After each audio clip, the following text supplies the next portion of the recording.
ಭಾರತದಲ್ಲಿ ಒಮ್ಮೆ ಪತ್ರಿಕೋದ್ಯಮ ಒಂದು ವೃತ್ತಿಯಾಗಿತ್ತು, ಈಗ ಅದು ವ್ಯಾಪಾರ ಆಗಿದೆ. ಏನೇಳಿ? ಈಗ ಅದು ವ್ಯಾಪಾರ ಆಗಿದೆ. ತಮ್ಮ ನಾಯಕನ ವೈಭವೀಕರಣಕ್ಕೆ ಡೋಲು ಬರಿಸುವಂತಹ ಡೋಲ್ಮ್ಯಾನ್ ಆಗ್ಬಿಟ್ಟಿದೆ ಅಂತ ಪತ್ರಿಕೋದ್ಯಮ. ಇವತ್ತು ವರ್ಲ್ಡ್ ಪ್ರೆಸ್ ಫ್ರೀಡಮ್ ಇಂಡೆಕ್ಸ್ ಅಲ್ಲಿ ಭಾರತ 180 ರಾಷ್ಟ್ರಗಳಲ್ಲಿ ಎಷ್ಟನೇ ಸ್ಥಾನದಲ್ಲಿದೆ ಗೊತ್ತಾ? 159ನೇ ಸ್ಥಾನದಲ್ಲಿದೆ 2026. ಒಂದ್ ನಿಮಿಷ ನಾನು ಮತ್ತೆ ರೇಷ್ಮೆ ಸರ್ ಇಲ್ಲಿ ಪತ್ರಕರ್ತರಿದ್ದೀವಿ. So world press freedom index ಅಲ್ಲಿ ಭಾರತ 180 ರಾಷ್ಟ್ರಗಳಲ್ಲಿ 159ನೇ ಸ್ಥಾನದಲ್ಲಿದೆ. ರಾಜಕಾರಣಿಗಳ ಪ್ರತಿಭಟನೆ ಮಾಡೋದನ್ನ ನೋಡಿದ್ದೇವೆ. ಅವರ ಪ್ರತಿಕೃತಿಗಳಿಗೆ ಚಪ್ಪಲಿ ಹಾರ ಹಾಕೋದನ್ನ ನೋಡಿದ್ದೇವೆ, ದಹನ ಮಾಡೋದನ್ನ ನೋಡಿದ್ದೇವೆ, ಬ್ಯಾನರ್ಗಳಿಗೆ ಚಪ್ಪಲಿಯಿಂದ ಹೊಡೆಯೋದನ್ನ ನೋಡಿದ್ದೇವೆ. ಇವೆಲ್ಲವನ್ನು ನೋಡ್ತಾ ಇದ್ದೇವೆ. ಇವೆಲ್ಲದರ ಪ್ರಚಾರ ಮಾಡುವಂತಹ, ಸುದ್ದಿ ಮಾಡುವಂತಹ ಸ್ಯಾಟಲೈಟ್ ಚಾನೆಲ್ಗಳ ಮುಖ್ಯಸ್ಥರನ್ನ ಬ್ಯಾನರ್ಗಳ ಮೂಲಕ ಅವರ ಎದುರುಗಡೆನೆ ಚಪ್ಪಲಿಯಿಂದ ಸೇವೆ ಮಾಡ್ತಾರೆ ಅಂತಂದ್ರೆ ಈ ದೇಶದ ಸ್ಯಾಟಲೈಟ್ ಚಾನೆಲ್ಗಳು ಯಾವ ಹಂತಕ್ಕೆ ಇಳಿದು ಬಿಟ್ಟಿದ್ದಾವೆ. ನಾಚಿಕೆ, ಮಾನ, ಮರ್ಯಾದೆ ಏನೂ ಇಲ್ಲದೆ ಸಾರ್ವಜನಿಕರು ಬ್ಯಾನರ್ ಮಾಡಿಸ್ತಾರೆ. ಒಂದು ಹಿಂದಿ ಸ್ಯಾಟಲೈಟ್ ಚಾನೆಲ್ನ ಬ್ಯಾನರ್ ಮಾಡಿಸಿ ಅವರ ಸಂಪಾದಕರೋ ನಿರೂಪಕರಿಗೋ ಚಪ್ಪಲಿಯಿಂದ ಹೊಡಿತಾರೆ. ಅದು ಅವರ ಮುಂದೆ.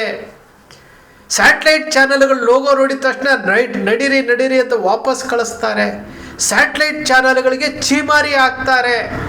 ಲೋಕಸಭೆಯ ಮುಂದೆ ಸಂಸತ್ನ ಮುಂದೆ ಚಾನೆಲ್ಗಳಿಗೆ ರಾಹುಲ್ ಗಾಂಧಿ, ಪ್ರಿಯಾಂಕಾ ಗಾಂಧಿ ನೇರವಾಗಿ ಹೇಳ್ತಾರೆ ಅವರನ್ನ ಪ್ರಶ್ನೆ ಮಾಡಿ ಅಂತ. ನೀವು ಗೋಧಿ ಮೀಡಿಯಾ ಅಂತ ಹೇಳ್ತಾರೆ. ಈ ಹಂತಕ್ಕೆ ಪತ್ರಕರ್ತರು ಹಿಡಿದು ಬಿಟ್ರ ಅಸಹ್ಯ ಆಗುತ್ತಲ್ವಾ? ನಾವು ಪತ್ರಿಕೋದ್ಯಮ ಅಂದರೆ ಸರ್ವಶ್ರೇಷ್ಠ ಅಂತ ಅಂದ್ಕೊಂಡಿದ್ವಿ. ಪತ್ರಕರ್ತರಿಗಿರುವಂತಹ ಆ ಸ್ವಾತಂತ್ರ್ಯ, ಆ ಶಕ್ತಿ ಖಡ್ಗಕ್ಕಿಂತ ಲೇಖನಿ ಹರಿತ ಅಂತ ಹೇಳ್ತಿದ್ವಿ. ಇವತ್ತು ಸಾರ್ವಜನಿಕರು ಬ್ಯಾನರ್ ಮಾಡಿ ಬ್ಯಾನರ್ನ ಮೂಲಕ ಅವರಿಗೆ ಚಪ್ಪಲಿಯಿಂದ ಹೊಡಿತಾರೆ ಅಂತಂದರೆ ಪತ್ರಕರ್ತರೇ ನೀವು ಯಾವ ಸ್ಥಿತಿಗೆ ತಲುಪಿಬಿಟ್ಟಿದ್ದೀರಿ ಅರ್ಥ ಮಾಡ್ಕೊಳ್ಳಿ. ಇದು ಗೋಧಿ ಮೀಡಿಯಾಗಳು, ಹಿಂದಿ ಇಂಗ್ಲೀಷ್ ಚಾನಲ್ಗಳು ಸ್ಯಾಟಲೈಟ್ ಚಾನಲಲ್ಲಿ ಕುತ್ಕೊಂಡು ಅವರದ್ದೇ ಚಾನಲಲ್ಲಿ ಕುತ್ಕೊಂಡು ಅರ್ಣಬ್ ಗೋಸ್ವಾಮಿಗೆ RJD ಪಕ್ಷದ ಒಬ್ಬ ಹೆಣ್ಣು ಮಗಳು ಚೀಮಾರಿ ಆಗ್ತಾರೆ.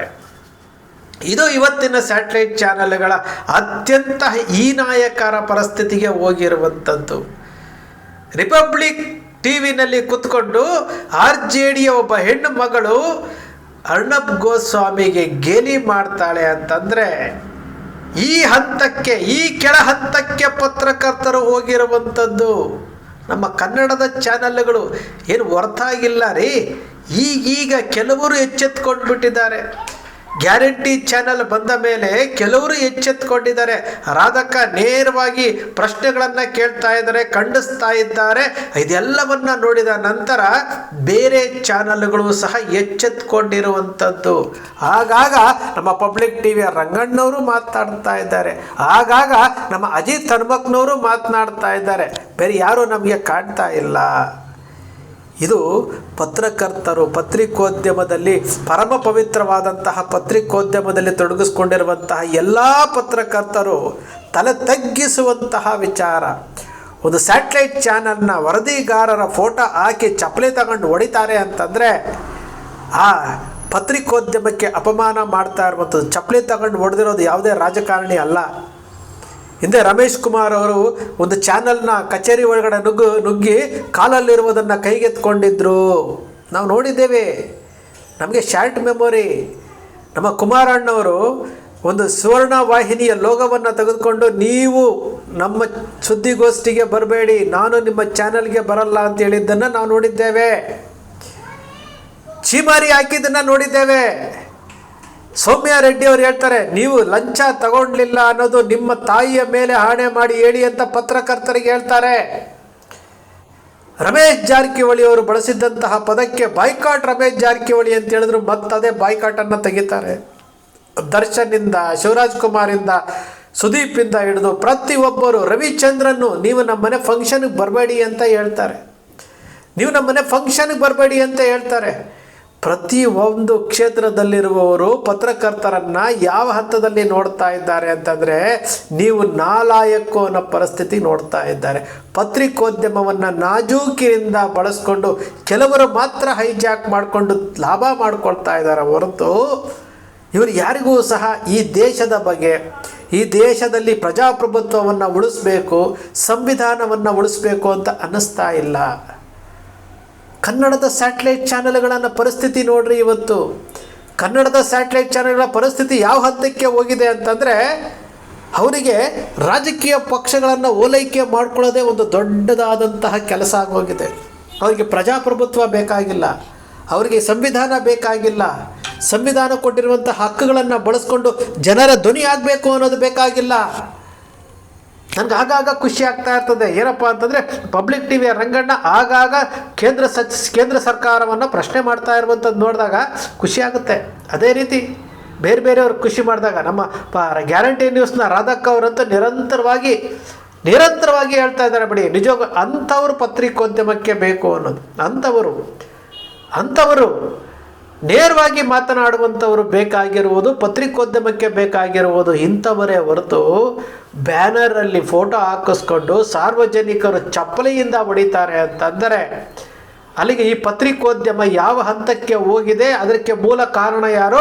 ನಾನೂ ಸಹ ಒಬ್ಬ ಪತ್ರಕರ್ತ ಅಂತ ಹೇಳ್ಕೊಳ್ಳುವಂತಹ ಸ್ಯಾಟಲೈಟ್ ಚಾನಲ್ಗಳೇ, ನಿಮಗೆ ಆತ್ಮಸಾಕ್ಷಿ ಅನ್ನೋದೊಂದಿದ್ದರೆ, ನಿಮಗೆ ಏನಾದರೂ ಗೌರವ ಅನ್ನೋದಿದ್ದರೆ, ನೀವು ಪ್ರಾಮಾಣಿಕವಾಗಿ ಕೆಲಸ ಮಾಡಲಿಕ್ಕೆ ಆಗಲಿಲ್ಲ ಅಂತಂದರೆ ಆ ಕ್ಷೇತ್ರವನ್ನು ಬಿಟ್ಬಿಡಿ. ಲಕ್ಷ್ಮಣ್ ಹೂಗಾರವರು TV9 ಬಿಟ್ಟರು, ಬೇರೆ ಒಂದು ಚಾನಲ್ಗೆ ಬಂದರು, ಸುದ್ದಿ ಚಾನಲಲ್ಲಿದ್ದರು. ಅವರಿಗೆ ಬೇಡ ಅನ್ನಿಸ್ತು, ಈ ಚಾನಲ್ಗಳು ಪ್ರಾಮಾಣಿಕವಾಗಿ ಇಲ್ಲ ಅನ್ನಿಸ್ತು. ಅದಕ್ಕೆ ಬಿಟ್ಟು ಹೋಗಿ ರೈತರಾದರು, ರೈತ ಹೋರಾಟಗಳಲ್ಲಿ ತೊಡಗಿಸ್ಕೊಂಡಿದ್ದಾರೆ. ಅಂತಹ ಲಕ್ಷ್ಮಣ್ ಹೂಗಾರವರು ನೇರವಾಗಿ ದಿಟ್ಟವಾಗಿ ಕುಮಾರಸ್ವಾಮಿಯವರು ಮುಖ್ಯಮಂತ್ರಿ ಆಗಿದ್ದಾಗ ಅವರನ್ನು ಪ್ರಶ್ನೆ ಮಾಡಿದ್ದಂತಹ ಲಕ್ಷ್ಮಣ್ ಹೂಗಾರವರು, ಅವರನ್ನು ನೋಡಿ ಕಲ್ತ್ಕೊಳ್ಳಿ. ನಿಮಗೆ ಸ್ಯಾಟಲೈಟ್ ಚಾನಲಲ್ಲಿ ಕೂತ್ಕೊಂಡು ಸತ್ಯವನ್ನು ಹೊರಗಡೆ ತೆಗಿಲಿಕ್ಕೆ ಆಗಲ್ಲ ಅಂತಂದಾಗ ನೀವು ಪ್ರಾಮಾಣಿಕವಾಗಿ ನಮ್ಮ ಕೈಲಿ ಆಗಲ್ಲ ಅಂತ ಹೊರಗಡೆ ಬರಬೇಕು. ಜನರಿಂದ ಗೋಧಿ ಮೀಡಿಯಾ ಅಂದ್ಕೊಂಡು, ಮಡಿಲು ಮಾಧ್ಯಮಗಳು ಅಂದ್ಕೊಂಡು, ಮಾರಿಕೊಂಡ ಮಾಧ್ಯಮಗಳು ಅಂದ್ಕೊಂಡು ಒಬ್ಬ ಸ್ಯಾಟಲೈಟ್ ಚಾನಲ್ಗಳ ಸುದ್ದಿಗೋಷ್ಠಿ ಕರೆದು ಮಾರಿಕೊಂಡ ಮಾಧ್ಯಮಗಳೇ ನಿಮಗೆ ಆಹ್ವಾನ ಅಂತೇಳಿ ಒಬ್ಬ ಪ್ರಕಾಶ್ ರಾಜ್ ಅವರು ಮಾತಾಡ್ತಾರೆ ಅಂತಂದರೆ ನಿಮ್ಮ ಪರಿಸ್ಥಿತಿ ಯಾವ ಹಂತಕ್ಕೆ ಹೋಗಿದೆ ಯೋಚನೆ ಮಾಡಿ. ನಿಮ್ಮ ಪರಿಸ್ಥಿತಿ ಯಾವ ಹಂತಕ್ಕೆ ಹೋಗಿದೆ. ಪತ್ರಿಕೋದ್ಯಮವನ್ನು ನಾಜೂಕಿನಿಂದ ಬಳಸ್ಕೊಂಡು ಒಂದಷ್ಟು ಜನ ಹಣ ಮಾಡ್ತಾ ಇದ್ದಾರೆ ಅಂತಂದೆ. ನಾನು ಹಿಂದೆನೂ ಪ್ರಸ್ತಾಪ ಮಾಡಿದ್ದೆ, ಈಗಲೂ ಪ್ರಸ್ತಾಪ ಮಾಡ್ತಾ ಇದ್ದೀನಿ. ವಿಶ್ವವಾಣಿ ಪತ್ರಿಕೆ ರಾಜ್ಯ ಸರ್ಕಾರದಿಂದ ಜಾಹೀರಾತು ತೆಗೆದುಕೊಳ್ಳುತ್ತೆ, ಕೋಟಿಗಟ್ಟಲೆ ಜಾಹೀರಾತು ತೆಗೆದುಕೊಳ್ಳುತ್ತೆ. ಆ ಪತ್ರಿಕೆಯ ಪ್ರಸಾರದ ಸಂಖ್ಯೆ ಎಷ್ಟು, ಯಾವ್ಯಾವ ಜಿಲ್ಲೆಯಲ್ಲಿ ಎಷ್ಟೆಷ್ಟು ಪ್ರಸಾರ ಆಗ್ತಾ ಇದೆ, ಇವತ್ತಿನವರೆಗೂ ಉತ್ತರ ಕೊಟ್ಟಿಲ್ಲ. ಸರ್ಕಾರದಿಂದ 2 ಕೋಟಿಗೂ ಹೆಚ್ಚು ಸರ್ಕಾರಿ ಜಾಹೀರಾತುಗಳನ್ನು ತೆಗೆದುಕೊಳ್ತಾ ಇದ್ದಾರೆ. ಈ ರೀತಿ ಕರ್ನಾಟಕದಲ್ಲಿ ಸಾವಿರಾರು ಪತ್ರಿಕೆಗಳಿದ್ದಾವೆ. ಜನರ ತೆರಿಗೆ ಹಣವನ್ನು ಪತ್ರಿಕೆನೇ ಪ್ರಿಂಟ್ ಮಾಡದೆ, ಪತ್ರಿಕೆನೇ ಪ್ರಿಂಟ್ ಆಗೋದಿಲ್ಲ, ಆದರೂ ಸಹ ಲಕ್ಷಾಂತರ ರೂಪಾಯಿ ಜಾಹೀರಾತು ತೆಗೆದುಕೊಳ್ತಾ ಇದ್ದಾರೆ. ಈ ಭ್ರಷ್ಟ ಕಾರ್ಯಾಂಗ ವ್ಯವಸ್ಥೆ, ಭ್ರಷ್ಟ ಶಾಸಕಾಂಗ ವ್ಯವಸ್ಥೆ, ಈ ಎರಡನ್ನೂ ಸಹ ಎಚ್ಚರಿಸಬೇಕಾದಂಥವರು ಇವತ್ತು ಸಂವಿಧಾನ ಕೊಟ್ಟಿರುವಂತಹ ಸ್ವಾತಂತ್ರ್ಯವನ್ನು, ಸಂವಿಧಾನ ಕೊಟ್ಟಿರುವಂತಹ ಆ ಅಧಿಕಾರವನ್ನು ದುರ್ಬಳಕೆ ಮಾಡ್ಕೊಳ್ತಾ ಇದ್ದಾರಲ್ಲ. ಯಾರು ಪ್ರಶ್ನೆ ಮಾಡೋರಿಲ್ಲ ಅನ್ನೋದು ತಾನೇ. ಆದರೆ ಆತ್ಮಸಾಕ್ಷಿ ಅನ್ನೋದು ಒಂದು ಇದೆಯಲ್ಲ ನಿಮ್ಮಲ್ಲಿ, ನಿಮಗೆ ಆತ್ಮಸಾಕ್ಷಿ ಅನ್ನೋದಿದ್ದರೆ ಪ್ರಾಮಾಣಿಕವಾಗಿ ನ್ಯಾಯಯುತವಾಗಿ ನಡ್ಕೊಳ್ಬೇಕ್ರಿ. ಆ ಕೆಲಸ ಮಾಡಿದಾಗ ಮಾತ್ರ ಈ ಸಂವಿಧಾನ ನಮಗೆ ಕೊಟ್ಟಿರುವಂತಹ ಹಕ್ಕಿಗೆ ಒಂದು ಗೌರವ ಸಿಗುತ್ತೆ. ಬಹಳ ಬೇಸರ ಆಗೋದೇನಂತಂದರೆ, ನಾವು ಕಂಡಂತೆ ಒಂದು ಸ್ಯಾಟಲೈಟ್ ಚಾನಲ್ನ ಬ್ಯಾನರ್ ಮಾಡಿ ಆ ಬ್ಯಾನರ್ಗೆ ಚಪ್ಪಲಿ ತಗೊಂಡು ಹೊಡೆಯುವಂತಹ ವಿಡಿಯೋ ನೋಡಿದಾಗ ನಮ್ಗನ್ಸೋದು, ಅಯ್ಯೋ ಪತ್ರಕರ್ತರೇ ಯಾವ ಸ್ಥಿತಿಗೆ ಹೊರ್ಟೋಗ್ಬಿಟ್ರಿ ನೀವು. ಪತ್ರಕರ್ತರು ಅಂತಂದರೆ ಗಡ ಗಡ ಗಡ ಗಡ ನಡುತ್ತಾ ಇದ್ದಂತಹ ರಾಜಕಾರಣಿಗಳು ಇವತ್ತು ನಿಮ್ಮನ್ನು ನೋಡಿ ಚೀತು ಅನ್ನೋ ಮಟ್ಟಿಗೆ ಬಂದಿದ್ದಾರೆ. ಅಸೆಂಬ್ಲಿಯಲ್ಲಿ ನಿಂತ್ಕೊಂಡು ಯತ್ನಾಳ್ ಅವರಿಗೆ ಹೇಳ್ತಾರೆ, ಟಿಮ್ ಪತ್ರಕರ್ತರು, ನೀವು ರೋಲ್ ಕಾಲ್ ಪತ್ರಕರ್ತರು ಅಂತ ಹೇಳುವ ಹಂತಕ್ಕೆ ತೆಗೆದುಕೊಂಡು ಹೋಗಿದ್ದೀರಿ. ಇದು ಆಜ್ ತಕ್ನ ನಿರೂಪಕೀಯ ಕತೆ ಅಲ್ಲ. ನಮ್ಮ ಕನ್ನಡದಲ್ಲೂ ಸಹ ಅಂಥದ್ದೇ ಆಜ್ ತಕ್ನ ನಿರೂಪಕರ ರೀತಿಯಲ್ಲಿ ಭಾಳಷ್ಟು ಜನ ಇದ್ದಾರೆ.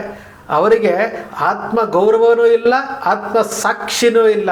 ಅವರಿಗೆ ಬೇಕಾಗಿರುವುದು ಹಣ ಬೇಕು, ನಾವು ಹೊಟ್ಟೆ ತುಂಬಿಸ್ಕೊಳ್ಬೇಕು, ಪರಮ ಪವಿತ್ರವಾದಂತಹ ಪತ್ರಿಕೋದ್ಯಮಕ್ಕೆ ಅಪಚಾರ ಆದರೂ ಪರವಾಗಿಲ್ಲ ಅಂತೇಳಿ ನಡ್ಕೊಂಡು ಹೋಗ್ತಾ ಇದ್ದಾರೆ. ಸ್ನೇಹಿತರೆ, ನಿಮ್ಮ ಅಕ್ಷರ ಮೀಡಿಯಾ ಯಾವತ್ತಿಗೂ ಸೃಷ್ಟಿ ಮಾಡೋದಿಲ್ಲ, ಕಲ್ಪನೆ ಮಾಡೋದಿಲ್ಲ, ವಾಸ್ತವದ ವಿಚಾರವನ್ನು ವಿಶ್ಲೇಷಣೆ ಮಾಡುತ್ತೆ.